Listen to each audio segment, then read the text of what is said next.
Hello everyone, my name is Adi. Welcome back to my YouTube channel Baptized Talkers, where I share my life experiences. I hope you find my stories entertaining, informative, or relatable. I haven't slept since yesterday. It's back to school, so I spent the night downloading some of the material that I'm going to need for this semester, and I also started working on my first assignment, which is due on the 20th of February. So I still got a little bit of time, but I like to start early in case there are things that I need to change and improve on the assignments. Like what I've realized in the past, like I can work on an assignment and finish it, right?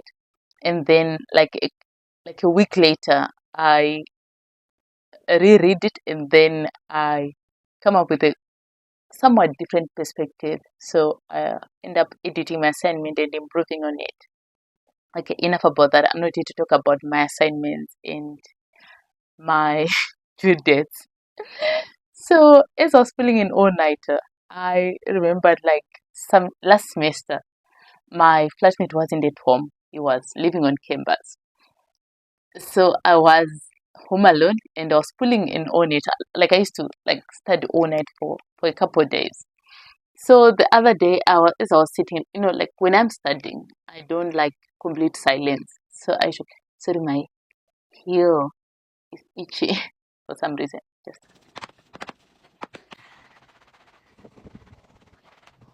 itchy. Okay, enough about that. So when I'm studying, I don't like complete silence. I prefer to listen to music or like listen to one of my favorite YouTubers and stuff like that. So the other day, I started listening to ghost stories on YouTube.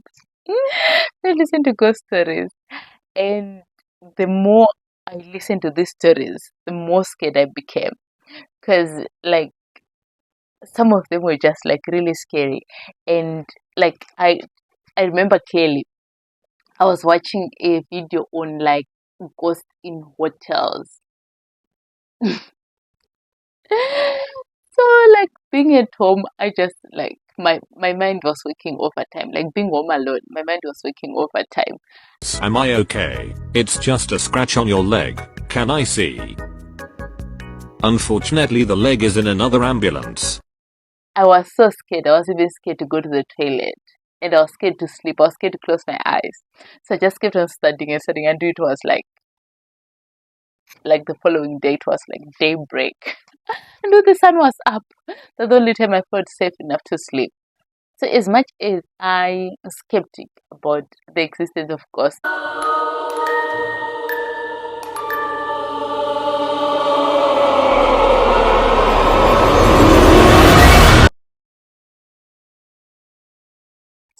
I've had my fair share of experiences of things that I honestly cannot explain. So I'm here to talk about my experiences that I've had. That I'm not going to say with confidence they were ghosts, but yeah, I think about them a lot. And whenever people are talking about ghost stories, I share those experiences with them. You know what? I made a list of these experiences that I'm going to share, but something just came to my mind now. Now I'm going to share it. I'm going to share that first. It's not on the list, and it's not really, I wouldn't say it's ghost related, but it's just like a really weird incident that happened. So I was in Form 1. I was in Form 1. And in Form 1, I was sleeping in this dormitory, like at my high school. They called it the common room. And like I had, when it was still used for the purpose it was built for, it was like a TV room, like a playroom for students where they could go and hang out and watch TV and stuff. But as like the school grew, they didn't build like more dormitories at the time. So they ended up using the common room, which was previously built for like as an entertainment room. Yeah, thank you. Not necessarily a playroom because this is high school. So it was built as an entertainment room. But as the as as the school was getting more students, they ended up using the common room, which was built as an entertainment room, as a dormitory. So there used to be like over 20 of us in this dormitory. And like one weird thing about it, it had like big windows and like really low windows for like for a place for people to sleep in. But for some reason, yeah, we were sleeping in there, and it didn't have curtains. The common room didn't have curtains, if I recall well. Yeah, I don't remember the common room having curtains. Others, how were we seeing people as we're passing outside? Yeah, there were no curtains in the common room. Okay. So one night as I was sleeping, like it was quiet. It was I don't know what time it was because I never checked the time. But I was sleeping and I just woke up. No, I didn't wake up in the bed. Sorry, I was sleeping and I was dreaming about meeting someone new. And I put out my hand to shake the person I was meeting's hand. As I was getting introduced to this person, I put out my hand to shake their hand. And then at that moment, I woke up and my hand was sticking out of my blanket as if I was going to shake someone's hand. That was creepy as hell. I quickly drew my head back under my blanket and I struggled to sleep. I was super scared because if there's anything about Zimbabwean boarding schools, there are all these stories like stories of ghosts and like students who have died in dormitories and stuff like that, like really scary stories. So I struggled to go back to sleep. So I just thought I should share that one. That was a weird experience. Okay, so my first time to say, I wouldn't say this is not in order of how it happened. It's just like a mix of experiences that I had that I thought were really, really weird. Okay, so the one that I'm going to share first is actually not like an experience exclusive to me, but this is something that we used to see a lot when we were kids. So I grew up like in the raw areas, like deep in the bundes. I grew up in the raw areas, and there weren't a lot of cars like where I grew up. But like standing from where I standing from where I lived, like from my house, we could see like no, how do I explain this? Like okay, we could see the road, but not a road close to us, but like a road that's far. You see when you can see far from where you are. Like you can see, see like with roads, you don't necessarily have to be in that road to be able to see the full road. You can see it from like a point far away from that road. So we used to see this car driving down the road, but it was quite far from where I lived. So we used to see this like headlights of a car driving down the road, and those headlights would just disappear. And a lot of people in my area used to talk about these headlights and about this car, but the people who lived in that area said they never used to see it, but people a little bit far away from the area would see the headlights of this car driving down the road and they would just disappear. And then they would come up again. Like it would happen almost every night, and it would happen like a couple times during the night. So you'd see the headlights and then they turn off, and then you'd see the same headlights again, like kind of driving down the road and they'll turn off. I should remind my older sister and my older brother about this. I think they would remember it. I hope they will remember it. I hope they will remember it. Yeah, that was like absolutely weird. Like yeah, so for you to just talk about it. Oh, another thing that I grew up hearing like was that you should if you see a ghost at night you shouldn't say anything, otherwise the ghost will attach to you and go home with you. Okay, so yeah, the headlights, that was completely strange, but it's been many years ago. I should remind my oldest and older brother about it. Maybe they also have some stories to share with me. I'll share those stories with you if they do. Okay, the shooting, I wrote down in my notebook the shooting star incident. So as I said, I grew up like in the raw areas, and like the area that I grew up in, we didn't have a lot of public transport. So sometimes we'd have to get off the bus like 30 kilometers away from where we lived and then walk that distance home. So the other day, and usually like having to walk such long distances, a lot of times we would end up walking in the night.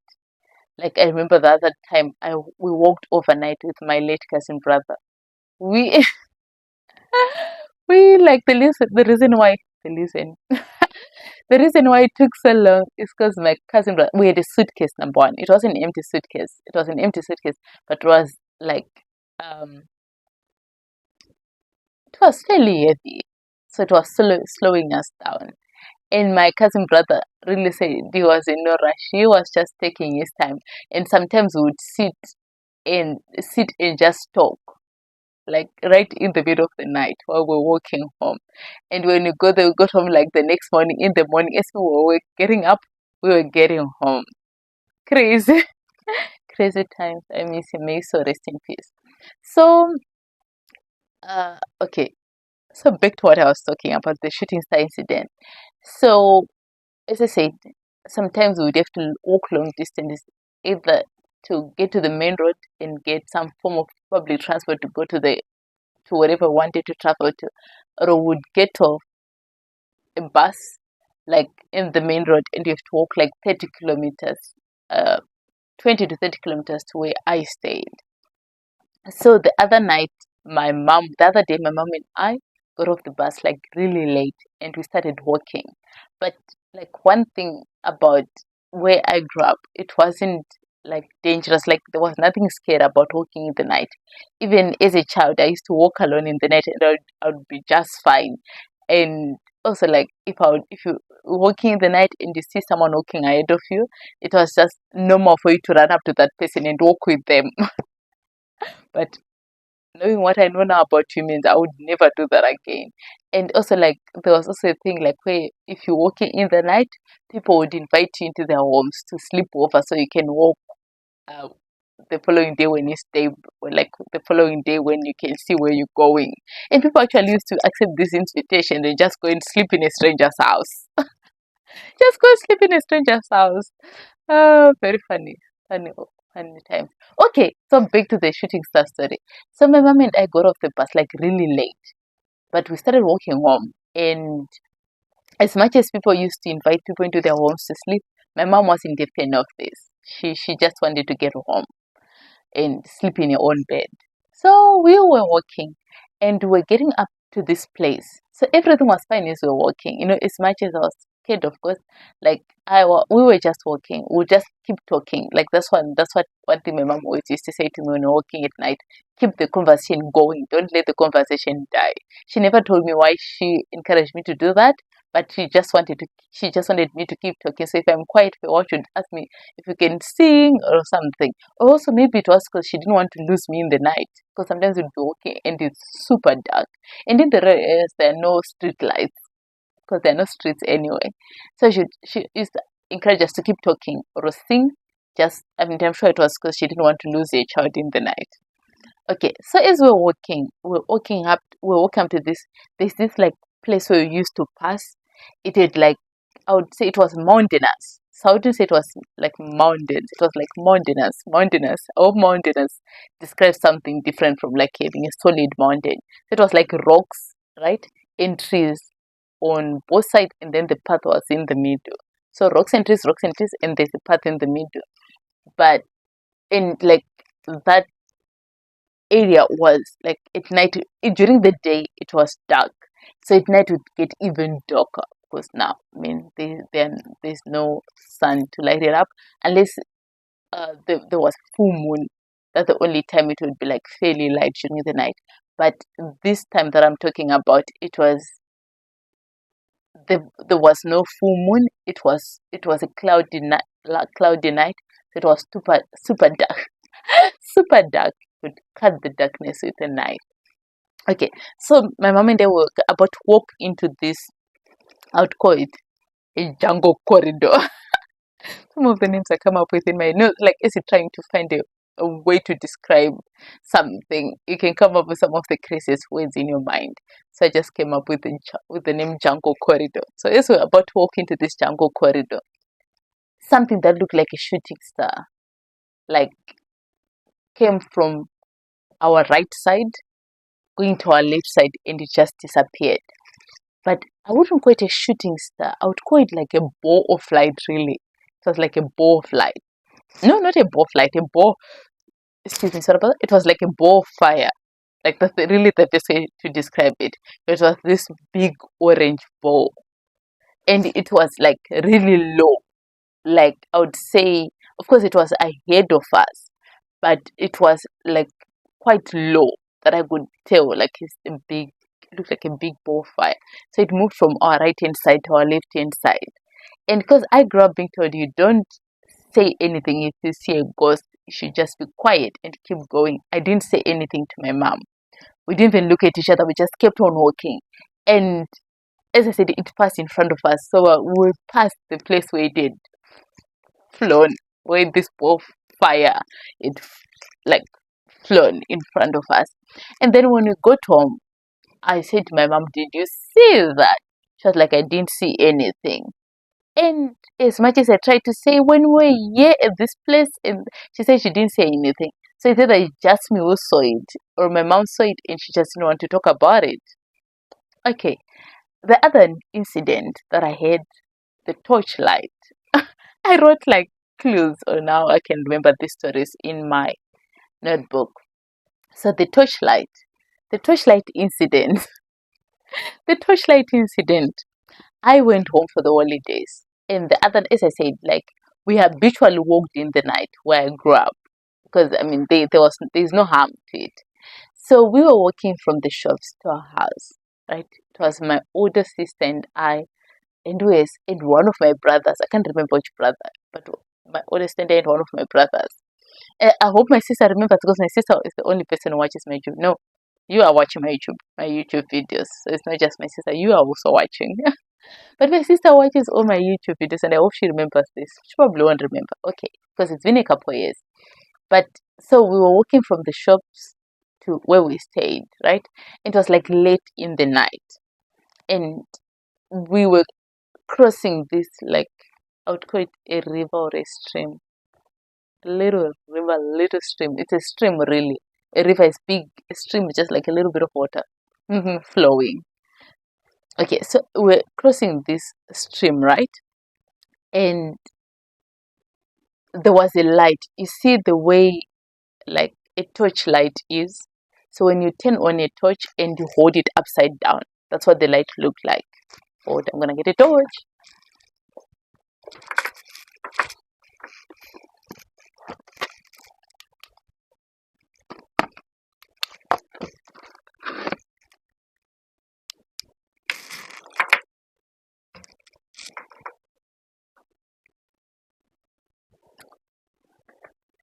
Okay, so as I was saying, so we were crossing this stream, right? And then we saw a torch light. So you see, to describe the light, I said like when you turn on a torch and you hold it upside down. I don't know if you can see how the light reflects on the ground. So it was like a circle of light, but the light looked like a torch light. Okay, and this light kept on moving. And there's no way we could mistake it for someone who was walking. Because if someone is a torch on and they're walking, the light, like the circle of the light will be in front of them. It won't be facing down. And besides that, as much as the light was like a big circle of light, we couldn't see anyone in the vicinity. Like there was literally no one there. So the light just moved, kept on moving, and just disappeared up the road. And as usual, when you see a ghost, you don't say anything. You just keep walking. So we discussed it like a little bit when we got home. Like that was like strange. But what's even stranger, what's even more ominous, as I was seeing this light, it felt familiar. It honestly felt familiar.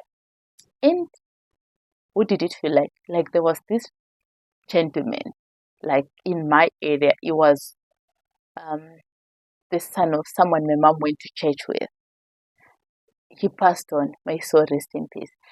And I used to talk to him, and I used to like share. Like I used to share with him how much I enjoyed reading books. And he also told me like he was an avid reader. He was talking like when he was young, he was an avid reader and did a lot of books at home. So he gave me his Pied Piper. I won't be pronouncing it right. A book called Pied Piper. And actually didn't finish reading it.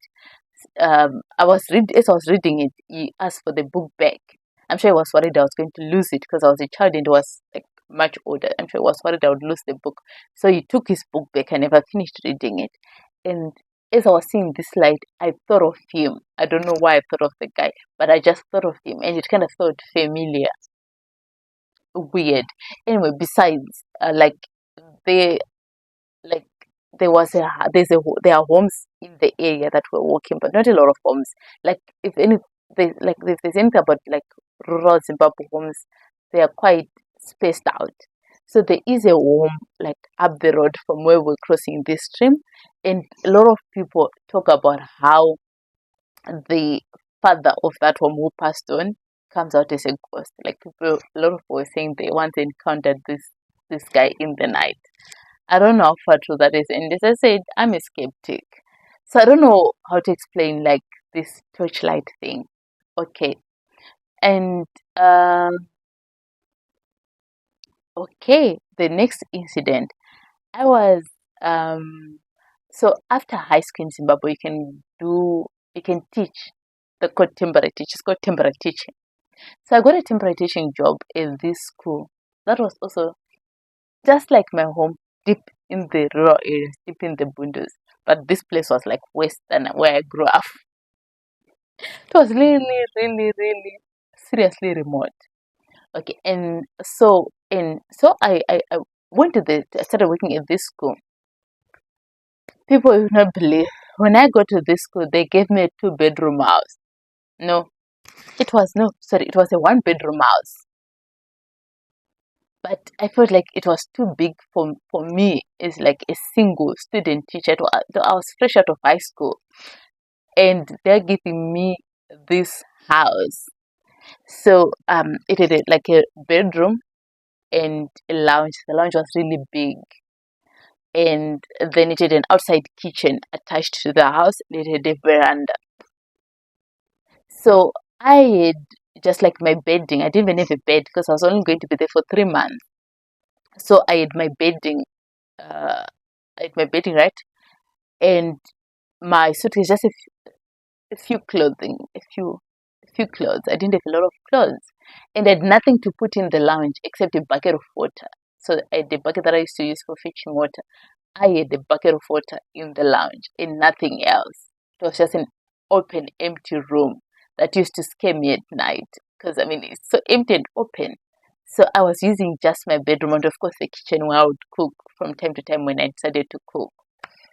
So one day I was sleeping in my bedroom and I heard something that sounded like, like there's this thing that donkeys do where they scratch themselves against a tree or against a building. So I don't know if it's just Zimbabwean donkeys or it's a universal thing that donkeys do. I think most animals do it when they just scratch themselves against a tree. So it's just donkeys, but I've seen a lot of donkeys do it, not really other animals. Okay, and it sounded like something was rubbing, like something. I would say a donkey because that's the first thing that came to my mind. Not like a donkey was like rubbing itself against the wall of the room where I was sleeping, and I was like I had my head close to the window. So what did the brave in me do? I stood up and I opened my curtain to see what was outside. Bruh, the sound stopped and there was nothing there. Like I could hear the sound at the time that I stood up. But as soon as I opened the curtain, the sound stopped and there was nothing there. And I looked like both sides of the window and there was nothing. Because if there was like an animal there, uh, if I started it by opening the curtain, then I would still see it walking there. There was absolutely nothing. It was open. I could see like even the sports field that was close by. There was nothing there. I don't know what to think about that. I once lived in this house, and like this lady this lady who was living with us at the time used to talk about how she had like weird experiences in this house. So like she said that like a scary like we had never had anything. Of course in the end my older stand I also had something.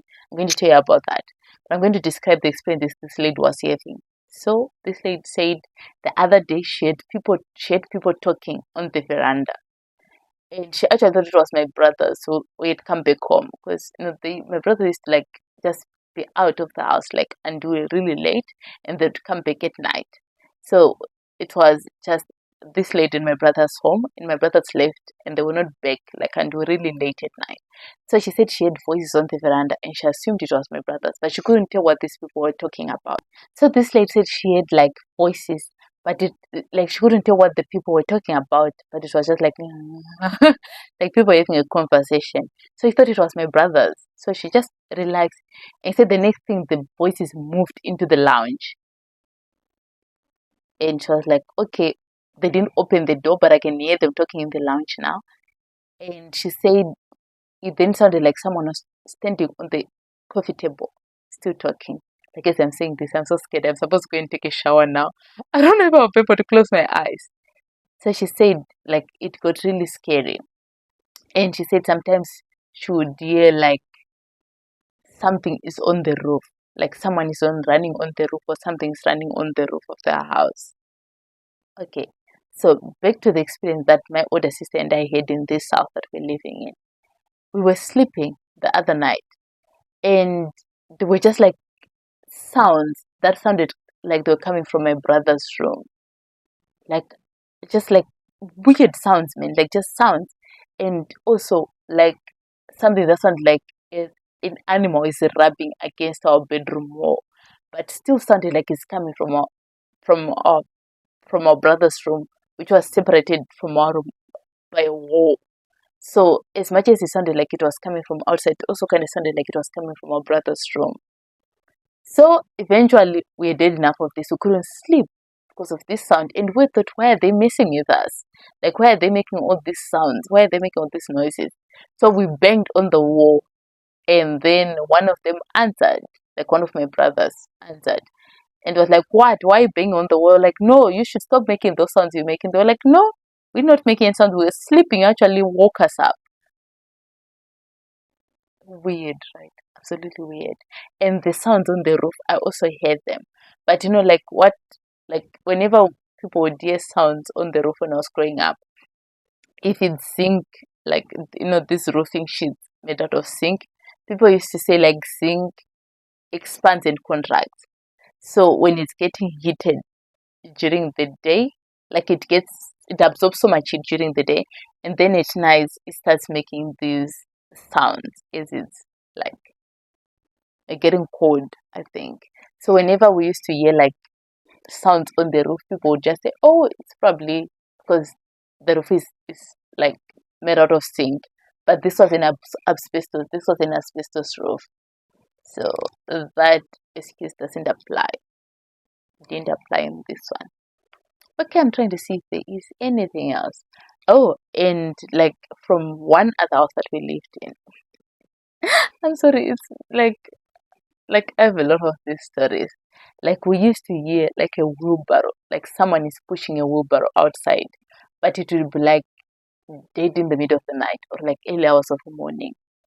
And there is no way that someone would be like pushing a wheelbarrow at that time of the day. And also, why are you pushing a wheelbarrow almost every night? Like, where are you going or where are these people going? Okay, now I'm scared to go and shower. Ah, at first, I was so brave because I thought, what, these stories that I'm sharing have nothing to do with me. I've moved on from those times, but now I'm scared. And this is it. I'm a skeptic. I really don't know. I wouldn't say I don't believe in ghosts, but I don't really know where I stand on the topic of ghosts. But in the same breath, there's these experiences that I've mentioned that I've heard that I just don't know how to explain. I honestly don't know how to explain them. Oh, my late brother also once told us a story of how he was walking at night with someone. It was like two of them, right, walking, and all of a sudden there was a third person walking with them. So he said they didn't say anything to each other, they just kept walking. And this third person was like beside my brother, like my older brother. So he said they didn't say anything. He just like kept walking. Oh no, I'm scared. So they just kept walking, and then he said eventually the person just disappeared into the two of them again. Scary, scary, scary. Really scary. Okay, I mentioned my late older brother and my late cousin brother in this story. May their souls continue to rest in peace. Thank you so much for watching my video of Tales of Macabre. Okay, bye. Well, they asked me, did I have a message to share with the world? That's my massage. Okay. Oh, message. I'm sorry, message. They said message. Sorry.